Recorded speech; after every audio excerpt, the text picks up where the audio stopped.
ver, hemos visto filtro tras filtro de lo que viene en este proceso para la renovación de 3 consejerías del INE.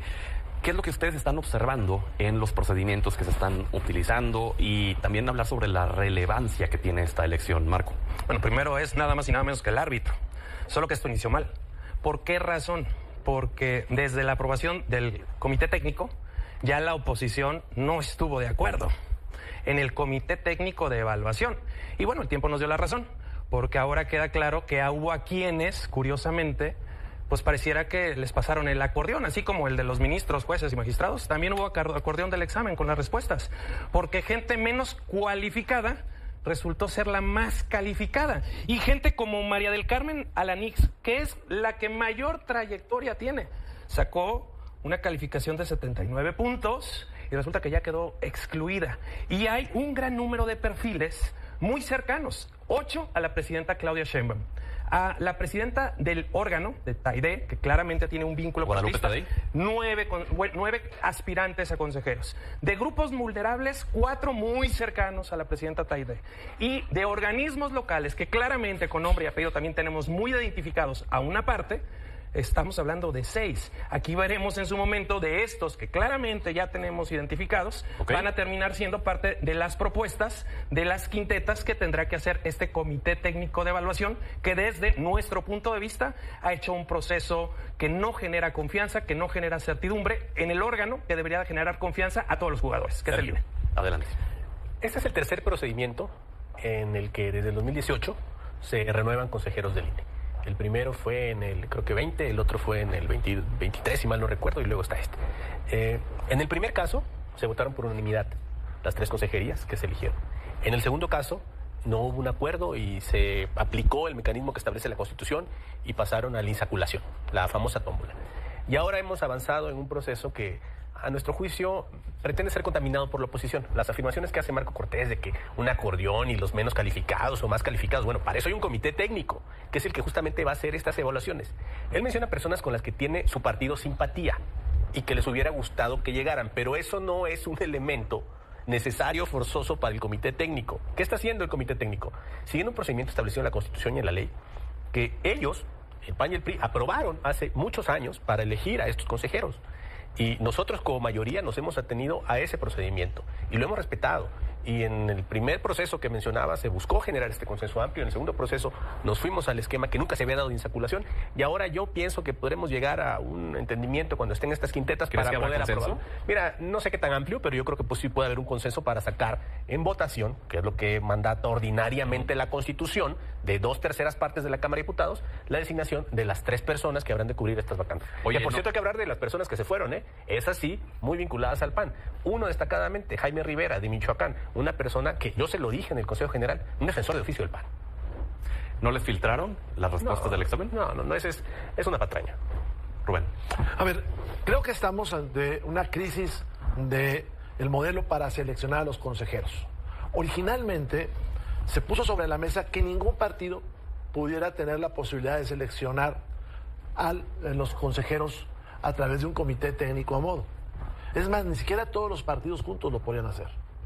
Teníamos 2 representantes del INAI, ya el INAI no existe. Para llegar al INAI, pues había todo un procedimiento donde se volvía difuso cómo habían llegado.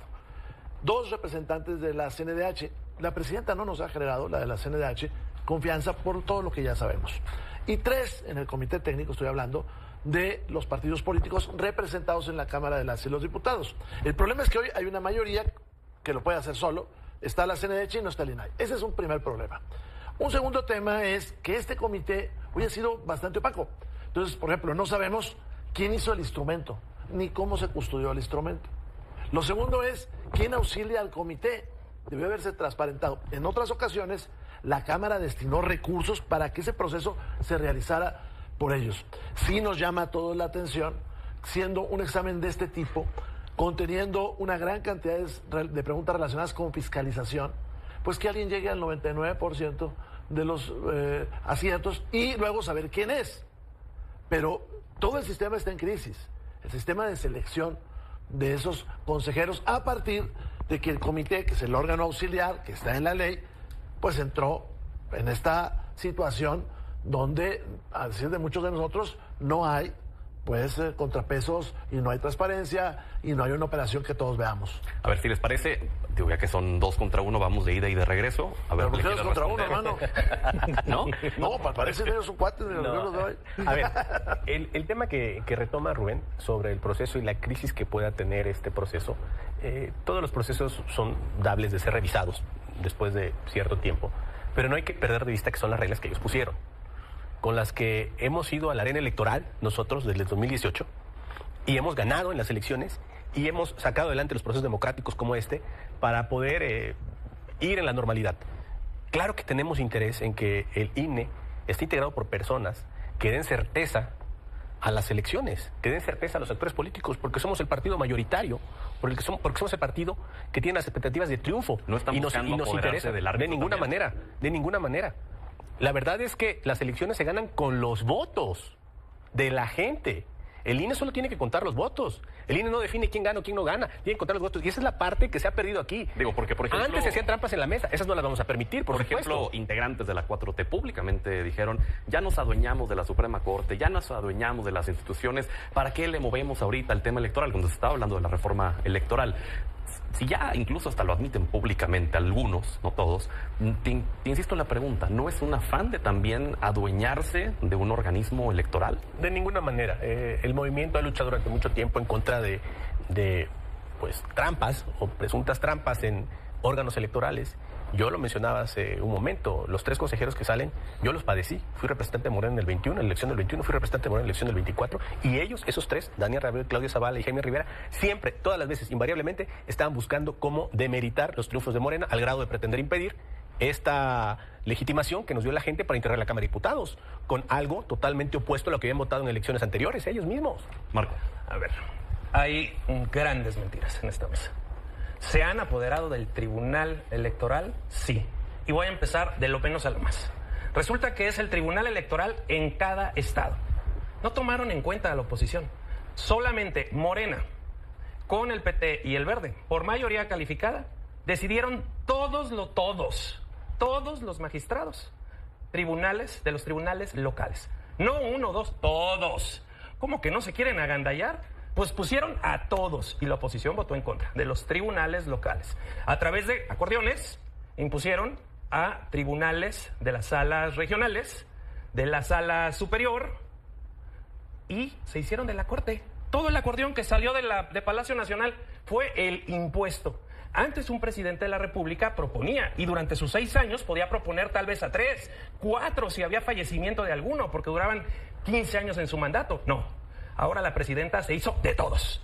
Todos los ministros de la Corte fueron palomeados por la presidenta y bajados a través de acordeones. Y ahora lo que buscan hacerse es del INE, con incondicionales. A ver, estos 3 consejeros, que por cierto me tocó votar, y Jaime, a quien tú te refieres, es una gente muy cercana al PRD, mucho, y apoyada, por cierto, por Francisco Martínez Neri, entonces perredista, coordinador de la bancada del PRD, y hoy es alcalde de Morena. Él fue Marco, uno de los que todo más el mundo sabe que Jaime Rivera es cercano a ti, de Michoacán, que lo manejaba el PAN, todo el mundo lo sabe, eso, por favor. Muy cercana a la izquierda, pero muy cercana de familia, y lo puedes revisar.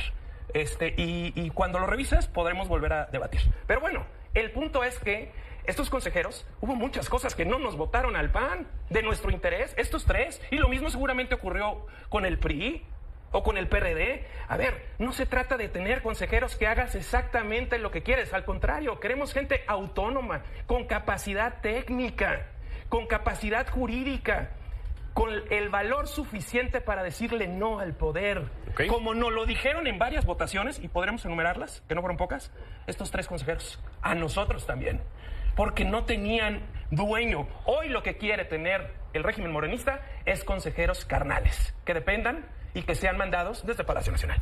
Le respondes y luego vamos con Rubén. Desde hace muchos años existe en el INE y en el tribunal, o existía, afortunadamente, están llegando perfiles diferentes, nuevos, con una visión de una justicia y de esta imparcialidad. Pero desde antes, desde mucho tiempo atrás, existe algo que muchos y todos llaman la cofradía de los Waldis. Es un grupo que se creía dueño del Tribunal Electoral, de los órganos electorales, encabezado por José Waldenberg, luego su siguiente discípulo, Lorenzo Córdoba. Y estos personajes estaban inmersos no solo en los órganos centrales, sino también en los soples, en los tribunales locales. Nosotros hemos ido buscando a través de estos mecanismos democráticos, de reglas que establecieron en la Constitución el PRI y el PAN, la renovación de esos órganos con personas de perfiles que den garantía a todas y a todos. ¿Qué es lo que buscamos? Porque finalmente, te lo vuelvo a repetir y se los digo con mucha claridad, el partido que gana las elecciones por el apoyo de la gente ha sido Morena. No porque un árbitro diga una cosa u otra, sino por votos que se cuentan. Rubén, ¿los consejeros, las y los consejeros del INE pueden ser realmente independientes y autónomos? Bueno, se busca eso. Pero pueden, Sí, claro, y hemos tenido grandes ejemplos de personajes como José Waldenberg, Jesús Orozco Enríquez, por ejemplo, que son de gran independencia y que luego han seguido en la vida pública en diversas tareas. A la Comisión Interamericana, por ejemplo, de Derechos Humanos, pues llegó Jesús Orozco Enríquez. El tema es cómo se diseña para que vaya habiendo contrapesos. Y hoy no existen esos contrapesos. O sea, el comité técnico, ya expliqué por qué no podemos confiar en él. La selección de los consejeros se lleva hasta el final. Ahorita le faltan al consejo 3 consejeros, estos que mencionó Sergio.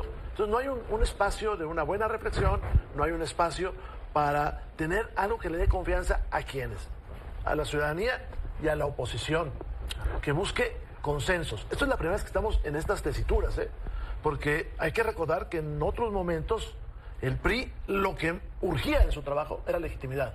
Lo que empujaba a hacer las cosas era buscar consensos. 1977, el PRI gana por el 100% de los votos. Y lo primero que hace es una reforma electoral para evitar que haya un quiebre institucional. Y entonces empieza una transformación que nos llega hasta hace unos años. Hoy vemos esta situación que se ha dicho acá, que he puesto Marco sobre la mesa, de que no hay confianza. Ahora, el próximo año tenemos además una elección muy compleja, porque tenemos todo lo regular, elecciones locales, elecciones federales regulares, más las elecciones del Poder Judicial. Elección del Poder Judicial federal y elección del Poder Judicial locales. Entonces, creo que deberían estar ahí las mejores personas y que Morena debería pensar cómo le va a decir al mundo que aquí hay democracia. Porque si esto no lo logra, pues esto perjudica al país. Ya es un golpe muy duro lo que le pasa a México con el tema del Poder Judicial. Digo, si uno ve los foros en el mundo, pues lo digo con todo respeto, pero México es el hazmerreír, ¿no? Los grandes juristas del mundo nos ven con preocupación. Es más, algunos de ellos vinieron aquí, por cierto, invitados por los ministros de Morena y los dejaron en una exhibición terrible y eso está ahí. Yo creo que Morena debe estar pensando eso, el futuro del país. Cambiar los paradigmas en los que ha vivido la oposición siempre, a veces resulta en estas opiniones. El no entender que lo que nosotros buscamos y el mandato que tenemos de la voluntad popular es justamente hacer las cosas diferentes y donde las instituciones tengan un sentido social y de cercanía con la gente que pueda hacer que mejore el sistema y que funcione de otra forma. La realidad, y todos lo sabemos, es que los ministros anteriores atendían a los que más tenían. No tenían conciencia ni noción, y muchos magistrados y jueces, también federales estoy hablando, muchos dije, estaban en otra realidad, en otro mundo. Y eso pasaba también en los órganos electorales. Personajes que se creían poseedores de la verdad absoluta. Y tan fue así que intentaron, incluso contradiciendo sus propios precedentes, tratar de limitar a Morena en los diputados que nos había asignado la gente con el voto, por el simple hecho de no querer que se tuviera una mayoría que pudiera modificar la Constitución. Ojo, hay que señalar una mayoría integrada por 3 partidos, donde hemos visto incluso que se ha cumplido la Constitución, que establece que ningún partido por sí mismo puede modificarla, incluido Morena. Y vimos el ejemplo hace algunos meses. Pero bueno, entonces también era un estuvieron discurso pasando legisladores a una bancada y a otra para bajar, para no sopesar, para no sobrepasar el límite, y se hizo en lo local y se hizo en lo federal también. A ver, en lo federal hubo una asignación que dio el INE, que confirmó el tribunal, de diputados que le tocaron a cada partido. Después, cuando se integró la legislatura, hubo algunos diputados que sentían mayor filiación por Morena y se pasaron, pero ya estaban asignados, es decir, no fueron diputados que salieron de la generación espontánea, ya estaban asignados y pertenecían a una coalición. Y vimos a estos personajes queriendo posicionar una idea con base en este supuesto prestigio académico y supuesta experiencia para perjudicar a Morena. Marco. A ver, nuevamente hay mentiras. Con el 54% de los votos se hicieron del 73% de la Cámara de Diputados. Hay una clarísima sobrerepresentación, haciendo juegos con la ley. Esto en el INE generó polémica, pero en el tribunal avalaron finalmente esto, cosa que entonces ya salvó la vida del actual tribunal. Por eso hasta les postergaron el periodo en agradecimiento a que les hayan dado ese fallo a favor de la sobrerepresentación.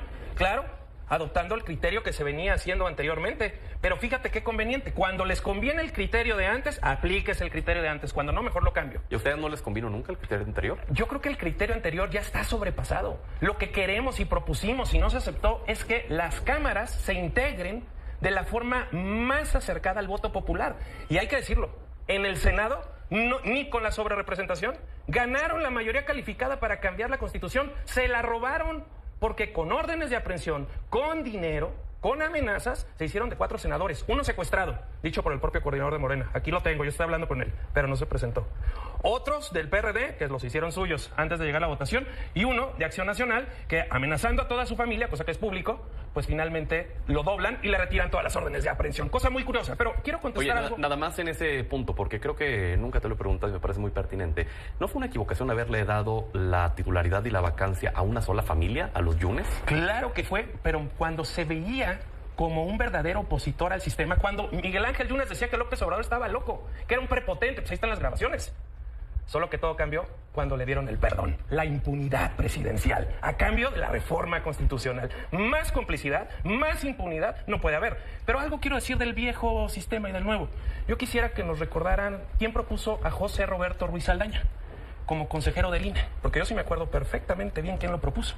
Y quién en su momento dijo, yo respondo por él. Luego, como ya no les hacían caso, pues ya hasta lo desconocieron. ¿Cuál es el problema, Sergio? Hablándonos con la verdad. Quieren consejeros que puedan manipular, que puedan hacer lo que quieran. Quieren consejeros que no piensen y que no tengan su propio criterio y que no sean árbitros. Quieren un árbitro vendido y no puede haber un árbitro que deje de marcar los fouls o los penaltis y que permita al gobierno hacer todo lo que quiera sin poner sanciones. Nosotros aspiramos a un árbitro imparcial, capaz de llevar una elección que no pinta sencilla, y más cuando cada vez participa y se involucra más el crimen organizado, reconocido por el propio Tribunal Electoral en la elección de Michoacán pasada, solo que dijeron que no había sido determinante. Sergio, breve, por favor. Hemos platicado mucho aquí del tema de cómo se integra la Cámara y es una mentira lo que dijo Marcos sobre el porcentaje de votación y el porcentaje de la Cámara, porque esa no es la forma en que se integra, y tú lo sabes porque fuiste presidente de un partido. Es un sistema mixto, donde Morena ganó casi la totalidad de los distritos. Más de 250 distritos ganó y ustedes no los ganaron. Bueno, ¿qué no queremos? Efectivamente no queremos personajes que sean tendenciosos o que cambien con la idea de perjudicar a una fuerza política, la que sea. Como nosotros lo vivimos cuando nos robaron las candidaturas de Michoacán y de Guerrero por 19,000 pesos con criterio estricto, y cuando querían quitarnos diputados tratando de flexibilizar criterios. No queremos eso, definitivamente no. Rubén, y contigo terminamos. Es un peligroso juego el que está haciendo Morena, porque al final del día es la legitimidad del proceso democrático, porque sobre esta legitimidad se construye el país. Ya estamos viendo lo que pasa con el Poder Judicial. Pocos inversionistas quieren venir a México porque no se sienten seguros de qué va a pasar ante todo este tipo de cosas que se están manejando en el país. Las cámaras, hay que decirlo, tienen una crisis de representación. No puede ser que un partido con el 54% de los votos tenga el 75% de los diputados. Eso está mal y eso tendría que arreglarse en una democracia moderna. Estamos ante una zanja que se está haciendo al proceso de transición democrática que empezó en 1977 y que se debe a muchos mexicanos, pero también se debe a la disposición de un régimen, el del PRI, que se dio cuenta que eso no aguantaba más y abrió las puertas a muchísimas cosas, entre ellas, por ejemplo, darle el registro al Partido Comunista Mexicano. Hoy vemos que están en riesgo los registros de partidos que quieren abordar los procesos electorales. Es un peligroso, muy peligroso juego el que está haciendo Morena con esta manipulación del INE. Con eso nos vamos a quedar, les agradezco enormemente.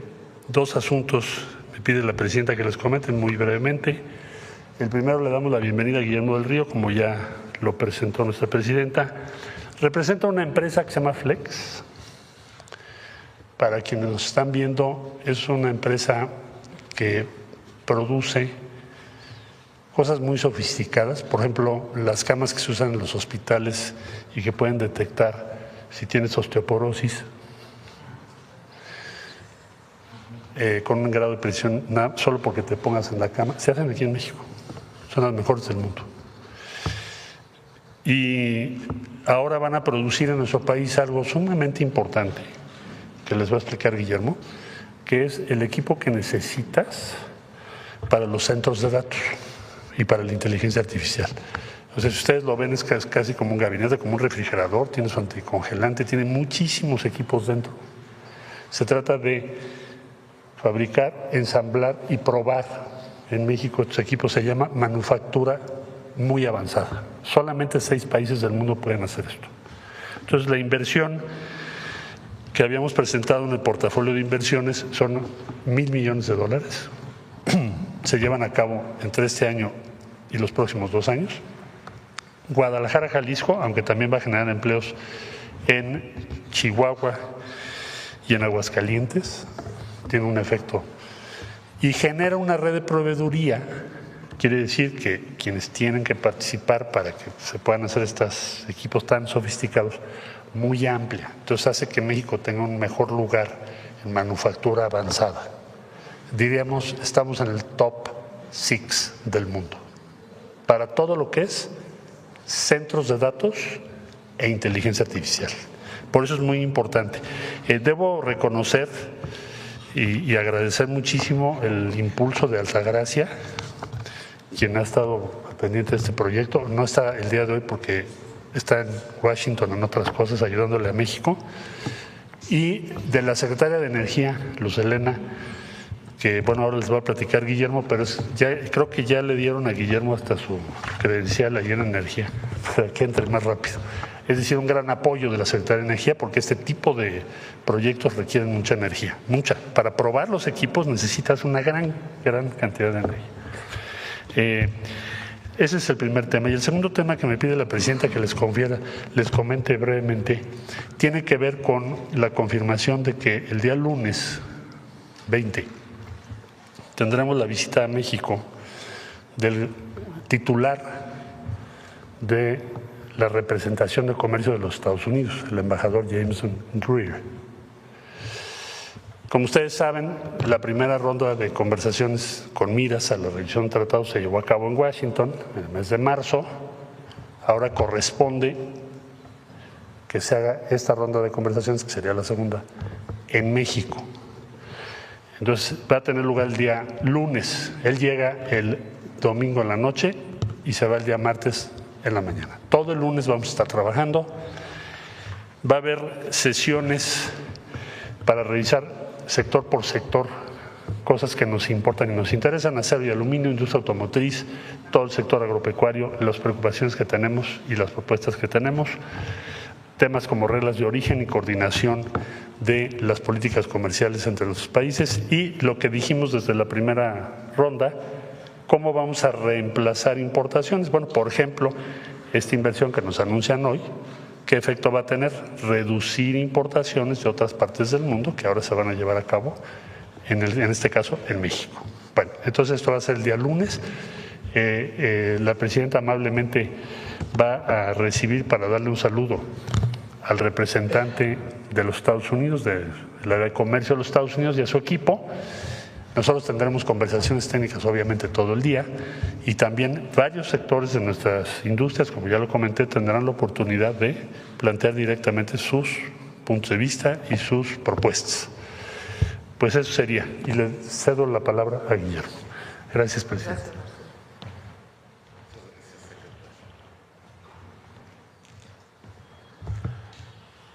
Con su permiso, presidenta, muy buenos días. Saludo a todos nuestros miembros del Presidium, a los amigos de los medios. Y bueno, quisiera iniciar primero reconociendo el liderazgo de nuestra presidenta de siempre buscar la innovación, el desarrollo económico y tener mayor manufactura avanzada en México. Como bien mencionó el secretario Marcelo Ebrard, hemos tenido gran acompañamiento de la Secretaría de Energía, la secretaria Luz Helena González, del mismo secretario Ebrard y todo su equipo, y de Altagracia, y gracias a todo ello hemos podido concretar inversiones muy importantes para México que pues nos tienen muy contentos. Yo lo veo esto como que fue trabajo en equipo. No se hubiera podido lograr si no hubiera tenido yo este apoyo para poder cerrar estos proyectos. Y bueno, les platico un poquito lo que es Flex. Nosotros tenemos 40 años confiando en México, tenemos 8 plantas, 5 en la frontera, 3 en el centro del país. Y bueno, nosotros empleamos 40,000 gentes, colaboradores con mucho talento, ingenieros, técnicos, operadores con muchísima capacidad y que compiten con cualquier país del mundo. En México tenemos muchísimo talento, eso ha sido la fortaleza de nuestra empresa y en general de México, donde hemos logrado tener gran manufactura avanzada. Nosotros en los últimos 10 años hemos invertido 2.300 millones de dólares y ahora este año estamos anunciando una nueva inversión por 1,000 millones de dólares. Es lo que estaremos invirtiendo, es la inversión más grande que se ha dado en México desde que estamos presentes. Y bueno, todo eso gracias al apoyo, al crecimiento que se está viendo principalmente en telecomunicaciones. Todos los equipos que van en un data center, nosotros los estamos manufacturando. Eso lo estamos haciendo en nuestra planta de Guadalajara. Y bueno, este crecimiento tiene que ser muy rápido, tenemos que ejecutar perfecto. Y aquí es clave la energía. Estos equipos demandan muchísima energía. Nosotros estamos creciendo nuestras capacidades para que dimensionen un poquito. Vamos a consumir 7 veces lo que consume el puerto de Manzanillo. Esa es la energía que se está demandando para la prueba de estos equipos muy sofisticados. Y bueno, no solo tenemos estos equipos, nosotros participamos en gran cantidad de industrias. Está esta que les menciono de telecomunicaciones, la médica, la automotriz, productos industriales, productos de consumo, de estilo de vida. Participamos en todos los sectores que están yendo hacia la innovación y trayendo mayor tecnología a México. Esto nos va a representar también nuevos empleos. Nosotros vamos a crear 5,000 nuevos empleos, todos requerimos gente y labor muy especializada y bueno, pues estamos muy contentos y aquí refrendando, Presidenta, nuestro compromiso con México y reconociendo que su apoyo ha sido invaluable para nosotros. Muchas gracias y quedo a la orden. Muchas gracias. Por si hubiera preguntas. ¿Sí? ¿Quieren preguntas de una vez? ¿A Flex? ¿Alguna pregunta en particular? A Sí, ver, pues, Sonora.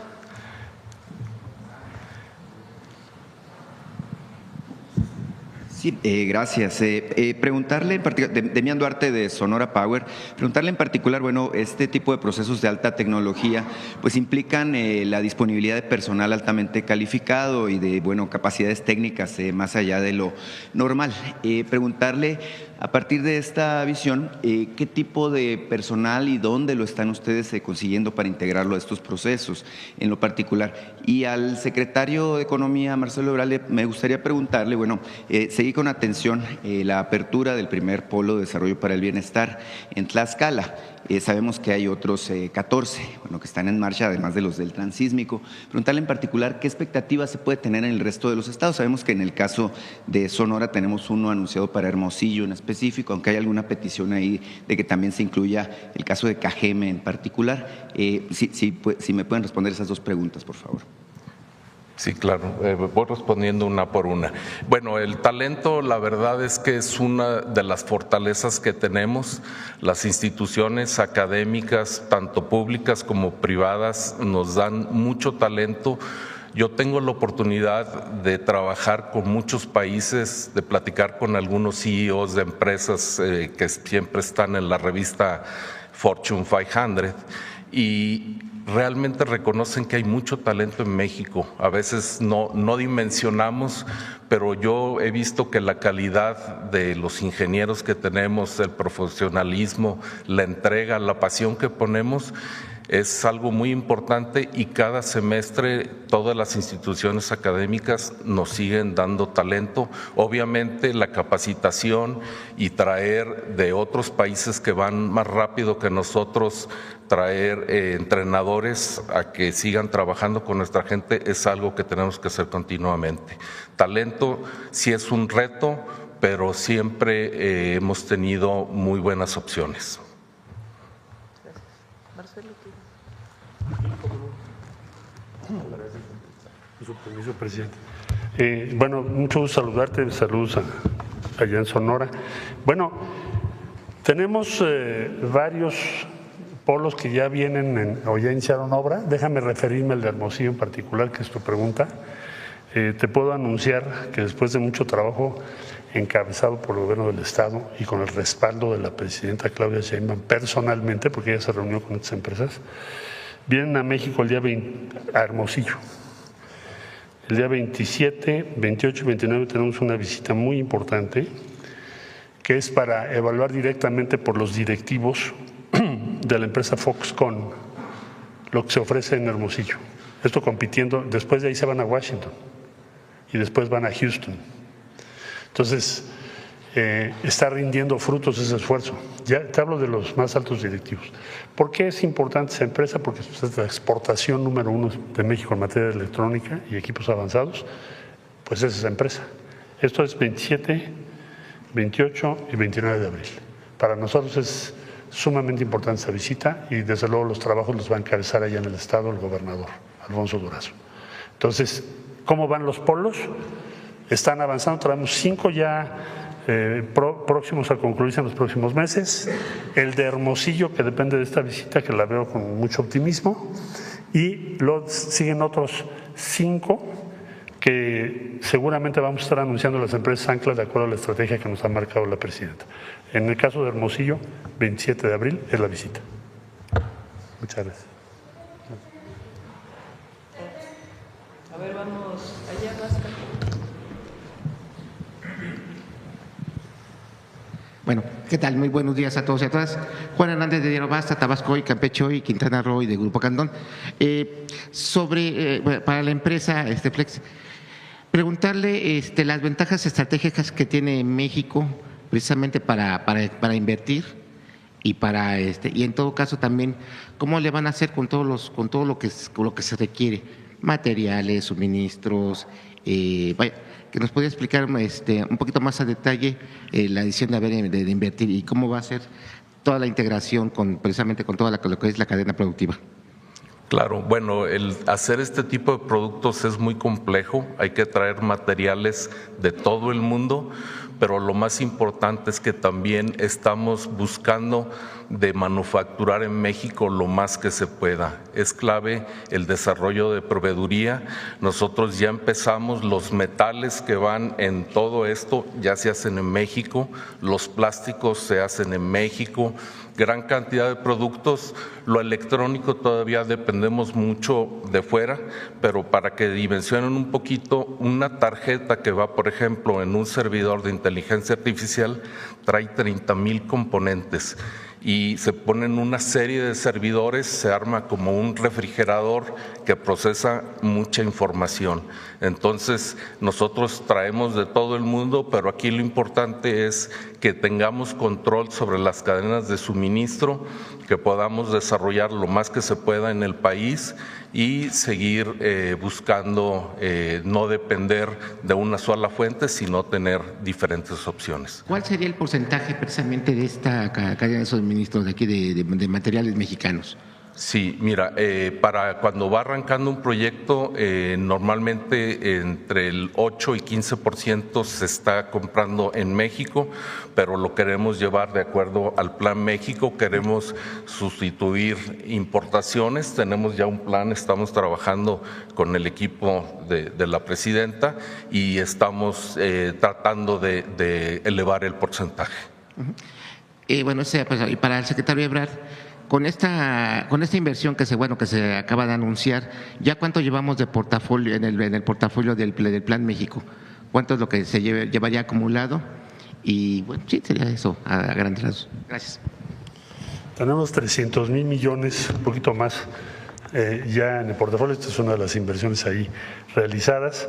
Vamos en tiempo y forma. Si me lo permite la presidenta, pues les hago un conteo de lo que llevamos hasta la próxima semana y lo informamos. Pero vamos en tiempo y forma, porque cada empresa nos dice cuándo va a ser la inversión. Entonces, no tenemos cancelaciones, sino al contrario, tenemos cada vez más proyectos. Entonces, los amagues que se han hecho referente al TEMEC no han de ninguna manera… Bueno, le estaba yo preguntando a Guillermo cómo les ha ido. Entonces, tienes un incremento, en el caso del Estado de Jalisco, me diste un dato, ¿no? 66% de aumento en exportación de Estados Unidos en el último año. ¿Por qué? Porque tienen un clúster electrónico. Entonces, lo que más ha crecido en las exportaciones es electrónica. Y en el Estado de Jalisco es más 66% según los datos de la industria, que coinciden con los nuestros. Entonces, México es el principal socio de Estados Unidos, es el que más le vende, el que más le compra, y el ritmo de crecimiento que tenemos en el sector, que es exportar hacia Estados Unidos, va muy bien. Por eso estas pláticas y conversaciones son muy importantes. Gracias.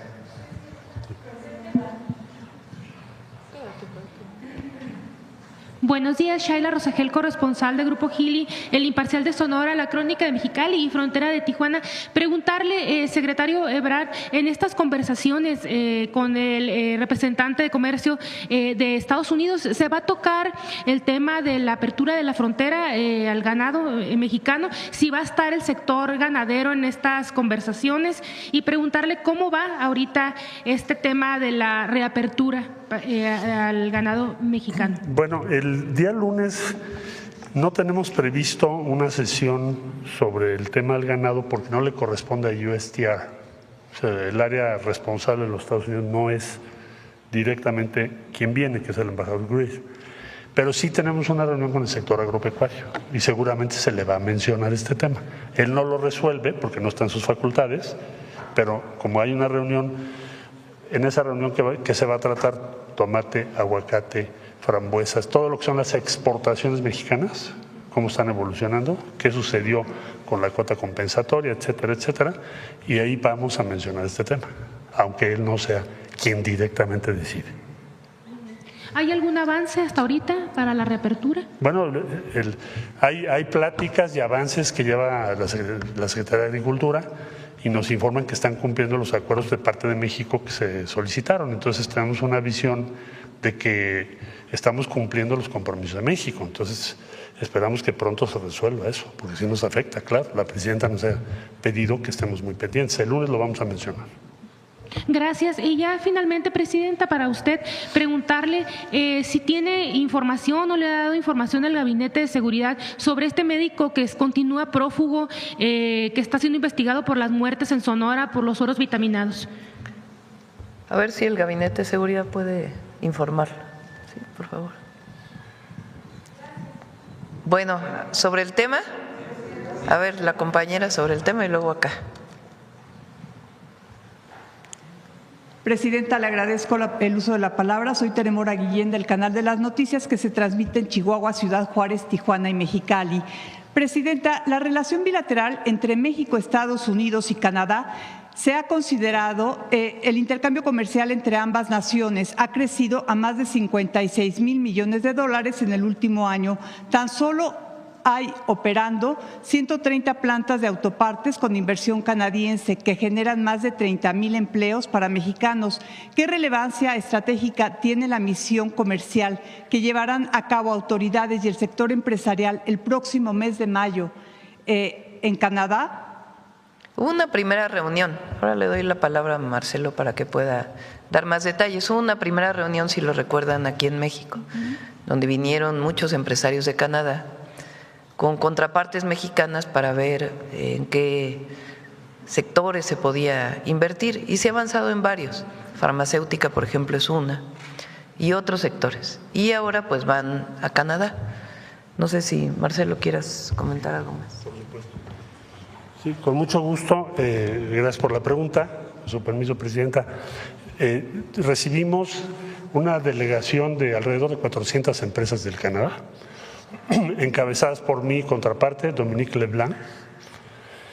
Y a resultas de esa visita hubo muchos lo que llamamos B2B en México. Son de muy diversos sectores. ¿Qué queremos hacer? Se había tenido una reunión anterior con el primer ministro Carney, que visitó México con nuestra presidenta Claudia Sheinbaum, y en esa ocasión de esa visita se acordó el hacer un esfuerzo, pues diría yo, muy grande, sin precedentes, para aumentar el comercio y la inversión entre los dos países. Como consecuencia vino esa delegación, fue muy exitosa, hubo más de 2,000 reuniones entre diferentes empresas, y ahora nos corresponde ser recíprocos. Entonces, el día 7, 8 y 9 de mayo vamos a Canadá. Tenemos inscritas ya más de 300 empresas mexicanas. Ya estamos organizando los B2B en Canadá. Y esto abarca desde farmacéutica, autopartes, aeronáutica, centros de datos, nuevas tecnologías, inteligencia artificial, todo lo que es energías limpias.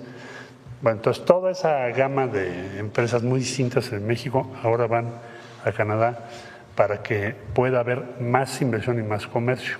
Es una tendencia que ha crecido. Si tú ves, las últimas décadas creció 30 veces el comercio, que pues era muy limitado y ha ido creciendo con el tiempo. Entonces, 7, 8 y 9 de mayo, la Secretaría de Economía ha publicado los detalles para todas las empresas, sean pequeñas, sean medianas, sean grandes, que quieran participar. Nos indicó la presidenta Sheinbaum que les invitemos y les facilitemos sus reuniones. Nos está apoyando mucho nuestro embajador allá, Carlos Joaquín, y desde luego el gobierno de Canadá. Por otra parte, secretario, le agradecería si me responde, en el marco del Plan México, ¿cómo van las inversiones en el norte del país? Bueno, si tú ves la inversión extranjera, desde luego, en primer lugar está Ciudad de México, la región, y después tienes las inversiones en su mayor proporción en el norte del país. ¿Qué te indican? Un crecimiento relevante en la inversión extranjera, a pesar de la incertidumbre que tenemos. Lo estamos notando, me acabo de reunir, por ejemplo, con Jorge Ábalos, que coordinó los trabajos de los que tienen los parques industriales, apenas hace 2 días, porque lo hacemos periódicamente.